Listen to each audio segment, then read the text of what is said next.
गद्य मतलब चैप्टर कृति 14 मेरी माँ। राम प्रसाद बिस्मिल ने अपनी माँ के बारे में पूरे चैप्टर के अंदर लिखा हुआ है। मैंने तुम लोग को बताया कि राम प्रसाद बिस्मिल को फांसी की सजा हुई थी। कौन से कांड के अंदर? तो काकोरी कांड के अंदर। काकोरी कांड मतलब काकोरी स्टेशन के ऊपर जर्मनी से बहुत सारा गन का माल आने वाला था, पिस्तौल आने वाली थी।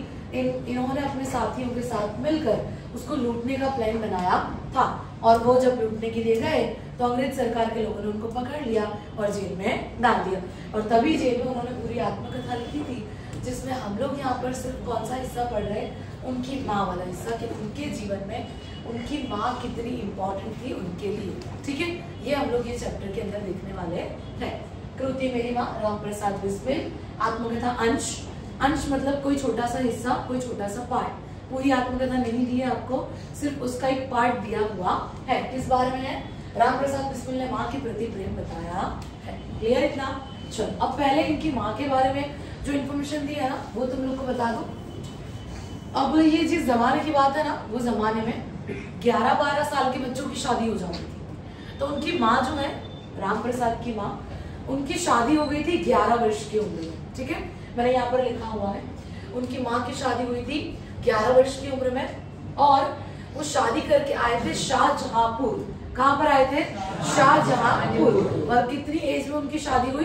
11 वर्ष। ओके, 11 साल की उम्र में शादी करके वो आए। जब वो शादी करके आए ना, उनको घर के काम भी नहीं आते थे और वो बिल्कुल अनपढ़ थे। राम प्रसाद बिस्मिल की माँ के बारे में बात कर रही हूँ। हाँ, जब वो शादी करके आए थे तो उनको गृह कार्य भी नहीं आते थे और वो अनपढ़ थे, उनको पढ़ना लिखना भी आता नहीं था। उनको ये सारे जो एक अक्षर है ना, ये भी पता नहीं थे। फिर जब वो आए अपने ससुराल में शादी करके, तो उनकी जो सास है, मतलब कि बिस्मिल की दादी, उनकी बहन ने, बिस्मिल की दादी की बहन ने इनकी माँ को घर के काम करना सिखाया। उनको गृह कार्य भी आते नहीं थे, तो घर काम करना सब उनको सिखाया। उसके बाद बिस्मिल का जन्म हुआ। बिस्मिल का जन्म हुआ, 5-7 साल का हो गया वो। फिर उनकी माँ को ऐसा हुआ कि उनको पढ़ना लिखना सीखना चाहिए, उनको शिक्षा प्राप्त करनी चाहिए। तो उनके घर में आसपास की रहने वाली सारी उनकी दोस्त आती थी, सखी सहेलियां। तो उन्होंने उनसे अक्षर ज्ञान सीखा। अक्षर ज्ञान मतलब क ख ग घ। ठीक है, उसको बोलते हैं अक्षर ज्ञान। सबसे पहले हमको ये अक्षर सीखने पड़ते हैं, तभी हम किसी चीज को पढ़ पाते हैं। ठीक है, तो अक्षर ज्ञान मतलब कि वर्ड्स को सीखना, ABCD सीखना, क ख ग सीखना, उसको बोलेंगे अक्षर ज्ञान। तो उन्होंने अपने घर में आने वाली सखी सहेलियों के पास से अक्षर ज्ञान सीखा, लिखना पढ़ना वो सीख गए। फिर उन्होंने देवनागरी पुस्तकें पढ़ना शुरू किया। अब ये जो देवनागरी पुस्तकें है ना, ये धर्म, सच्चाई, ईमानदारी, समाज सेवा, ये सब के बारे में थी देवनागरी बुक्स। तुमको फिल इन द ब्लैंक आ सकती है कि बिस्मिल की माँ कौन सी पुस्तकें पढ़ती थी? देवनागरी। ओके, अब वो जैसा पढ़ रहे थे, अपने बच्चे की परवरिश भी वो वैसे ही कर रहे थे। अब 11-12 साल के जब बिस्मिल हुए तो उनके पिता और उनकी दादी को ऐसा था कि अब ये बिस्मिल की भी शादी करवा दी। लेकिन उनकी माँ का ऐसा कहना नहीं था। उनकी माँ के अकॉर्डिंग ऐसा था कि बिस्मिल को सबसे पहले शिक्षा प्राप्त करनी चाहिए। जब तक उसकी पढ़ाई पूरी नहीं होगी उसकी शादी नहीं करनी चाहिए, क्योंकि उसको पता है कि पढ़ना कितना जरूरी है। शादी के बाद, बिस्मिल के जन्म के बाद 5 साल का वो हो गया, उसके बाद पढ़ाई उन्होंने शुरू की थी। तो उनको पता था कि पढ़ना कितना इम्पोर्टेंट है। तो वो मना करते हैं उसके पिता और दादी को कि नहीं, अभी शादी नहीं करनी, पहले इसकी पढ़ाई पूरी करेंगे। पिता और दादी का कहना वो वैसे भी नहीं मानते थे, वो जिद्दी थे, दुरुस्त बालक थे। उनकी माँ उनको प्यार से मनाती, कभी डांट के मनाती, तो वो अपनी माँ की हर बात मान लेते थे। अब पढ़ाई लिखाई करते करते आगे बढ़े, वो समाज सेवा के काम करने लगे। उन्होंने आर्य समाज ज्वाइन कर लिया राम प्रसाद बिस्मिल ने। कौन सा समाज?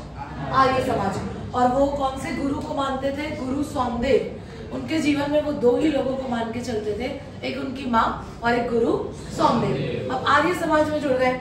आर्य समाज में जुड़ने के बाद समाज सेवा के काम करने लगे। धीरे धीरे उनको पता लगा कि भाई गांधी जी के द्वारा आजादी की लड़ाई शुरू हो रही है और वो आजादी की लड़ाई जो चल रही है उसके अंदर कांग्रेस समिति बनाई गई है। अब वो लखनऊ साइड से थे, तो वहां की समिति थी लखनऊ कांग्रेस समिति। तो उनको ऐसी इच्छा हुई कि उनको ज्वाइन करना है, कांग्रेस समिति में जुड़ जाना है, लखनऊ चले जाना है शाहजहांपुर से।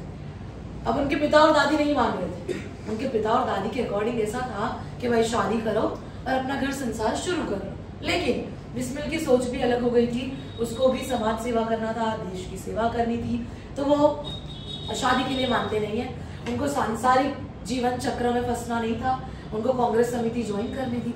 उनकी माता ने उनका साथ दिया, उनको पैसे भी दिए, खर्चा दिया वहां जाने के लिए, और वो चले गए कांग्रेस समिति ज्वाइन करने के। वहां पे गए, साथ देने लगे, लड़ाई में जुड़ गए, प्रिपरेशन करने लगे, प्लानिंग बनाने लगे, पूरी कांग्रेस समिति के अंदर वो इन्वॉल्व हो गए। और तभी क्या हुआ भाई, एक उन लोग ने प्लान बनाया जर्मनी से आने वाले पिस्तौल लूटने का कांकोरी स्टेशन पर। तब वो पकड़ा गए, अंग्रेज सरकार उनको ले गई, उनको जेल में डाल दिया और उनको फांसी की सजा का ऐलान कर दिया। ठीक है, और फांसी की सजा के पहले उन्होंने कुछ बातें लिखी है जो तुमको यहाँ पर दी है। अब यहाँ पर आपको एक और किस्सा बताया है उनकी सच्चाई का, कि वो कितने धर्म को मानने वाले थे और कितने ईमानदार थे। अब वो किस्सा ऐसा है कि इनके पिता जो थे ना, वो वकील जैसे थे, वो कोर्ट में काम करते थे। तो एक बार उनके पिता नहीं थे और वो वहां पर बैठे थे, तो कोई आता है मुकदमे का पेपर लेकर कि इसके ऊपर सिग्नेचर करनी है, आपके पिताजी कहाँ है, हस्ताक्षर करवाने। तो पिता तो थे नहीं, तो बाजू में कोई बैठा था, उसने बिस्मिल को कहा कि हस्ताक्षर कर दो, तुम्हारे पिताजी है ना, हस्ताक्षर करके दे दो। साइन की जरूरत थी उनके पिता की, ठीक है। और वो बाजू में जो बैठे थे उन्होंने कहा कि तुम हस्ताक्षर कर दो, चलेगा, तुम्हारे तो पिता ही है। लेकिन वो हस्ताक्षर करते नहीं, मुकदमा खारिज हो जाएगा, वो चलेगा, लेकिन वकालतनामे के ऊपर वो उनके पिताजी की जगह पर हस्ताक्षर नहीं करते। ये बात उनको धर्म के विरुद्ध लगती है, सच्चाई के खिलाफ लगती है, क्योंकि जिसकी साइन मांगी है उसी की साइन होनी चाहिए, जिसके हस्ताक्षर करे गए उसी के हस्ताक्षर होने चाहिए, इसीलिए वो साइन करते नहीं है। ये इंसिडेंट इसीलिए यहाँ पर दिया है ताकि उनकी सच्चाई और ईमानदारी तुम लोग को पता लग सके। फिर उसके बाद वो उनकी माँ को कंपेयर करते हैं इटली के एक नेता के साथ, जिन्होंने ऑस्ट्रेलियन सरकार के साथ लड़ाई करके इटली को अलग करवाया था, जिनका नाम है मैजिनी। ओके, तो वैसा कहते हैं कि मैजिनी की माँ ने जितना मैजिनी का साथ दिया था ना मेरे जीवन के अंदर, मेरे जीवन को सफल बनाने के अंदर, मेरी माता ने भी उतना ही मेरा साथ दिया है। लेकिन उसको एक चीज का अफसोस हो रहा है कि अब उसकी माता को किस चीज की खबर जाएगी, उनकी फांसी की, उनकी मृत्यु की। फिर आगे वो एक और बात बता रहे हैं कि गुरु गोविंद नाम के एक गुरु थे, गुरु गोविंद नाम था उनका, उनके बेटे धर्म की रक्षा करते करते लड़ाई कर रहे थे, युद्ध कर रहे थे और उसमें शहीद हो गए थे। और जब उनकी माता को ये बात पता लगी कि उनका जो बेटा है वो धर्म की रक्षा करते करते शहीद हो गया है, तो गुरु गोविंद सिंह की जो पत्नी है, मतलब वो पुत्र की जो माता है, उन्होंने मिठाइयां बंटवाई थी सम्मान में, गर्व में कि उनका बेटा क्या हुआ है, शहीद हुआ है। तो ये चीज वो लिखता है कि शायद मेरी जो माता है उनको भी मुझ पर प्राउड फील होगा। क्यों? क्योंकि मैं शहीद हो रहा हूँ किसके लिए, भारत माता के लिए। मैंने किसका साथ दिया है, गांधी जी का साथ दिया। मैंने किसका साथ दिया, आजादी की लड़ाई में जो लोग लड़ रहे मैंने उनका साथ दिया।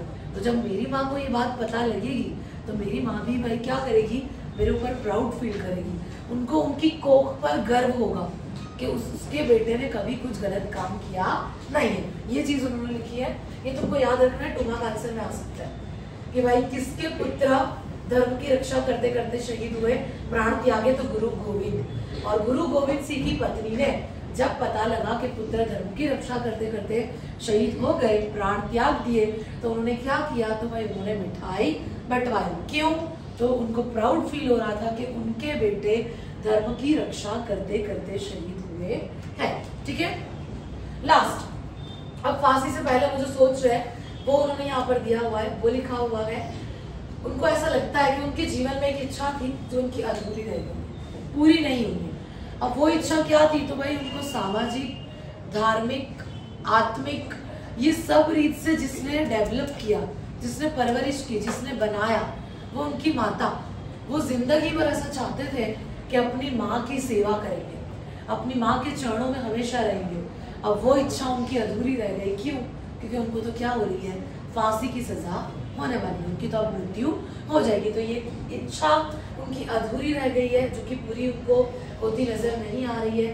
वो अपनी माँ के पास नहीं जा सकते हैं क्योंकि उनकी तो अब मृत्यु होने वाली है। और फिर उसके बाद लास्ट में वो एक प्रार्थना कर रहे हैं कि अब एक अंतिम इच्छा, एक अंतिम प्रार्थना यही है कि जब मेरे को फांसी हो, जब मेरे प्राण निकले, तो दिल और दिमाग दोनों जगह मेरी माँ और परमात्मा ये दोनों को हमेशा मैं याद करूं और मेरे अंतिम सांस जब निकले तो मैं मेरी माँ और परमात्मा को प्रणाम करते हुए, परमात्मा का स्मरण करते हुए अपने प्राण त्याग करूं। ये अब वो आखिरी प्रार्थना कर रहे ऊपर वाले से कि मेरा हृदय कभी भी विचलित ना हो। अपनी माँ से भी प्रार्थना करवा रहे हैं कि कभी भी उनके लिए जो प्यार है वो खत्म ना हो। हृदय विचलित ना होना मतलब कि दिल बदलना नहीं, दिल पलटना नहीं। विचलित का मतलब होता है बदल जाना, पलट जाना, और विचलित ना हो मतलब दिल कभी बदलना नहीं चाहिए। और उनकी माँ और परमात्मा ये दोनों का स्मरण करते हुए, ये दोनों के चरणों को प्रणाम करते हुए वो अपने प्राण त्यागना चाहते हैं। एंड में उन्होंने ये प्रार्थना बताई है। 8 वर्ड्स देख लो। गृह कार्य मतलब घर के काम जो कि उनकी माँ को नहीं आते थे। किसने सिखाए थे? उनकी दादी की बहन। वकालतनामा, वकीलों के पेपर्स, ठीक है, जिसके ऊपर उन्होंने हस्ताक्षर नहीं किए थे क्योंकि वो धर्म विरुद्ध काम करते नहीं थे। देवनागरी पुस्तकें जो किसने पढ़ी थी? बिस्मिल की माता ने। ओके, विचलित होना मतलब कि बदल जाना, चेंज हो जाना। वो प्रार्थना कर रहे कि उनका हृदय विचलित ना हो, अंतिम समय तक वो उनकी माँ और परमात्मा इन दोनों को याद करते रहे। और लास्ट मेजिनी कौन है भाई? इटली के नेता। वो कंपेयर कर रहे हैं मेजिनी की माता के साथ अपनी माता की, कि जैसी उनकी माता थी, जितना उन्होंने उनको साथ दिया वैसी ही उनकी माँ भी है। पूरे जीवन में उन्होंने उनका साथ दिया है, उनको कभी भी उन्होंने छोड़ा नहीं, और अपनी माँ के कहे अनुसार ही उन्होंने अपना पूरा जीवन निकाला था। क्लियर? समझ आ गया?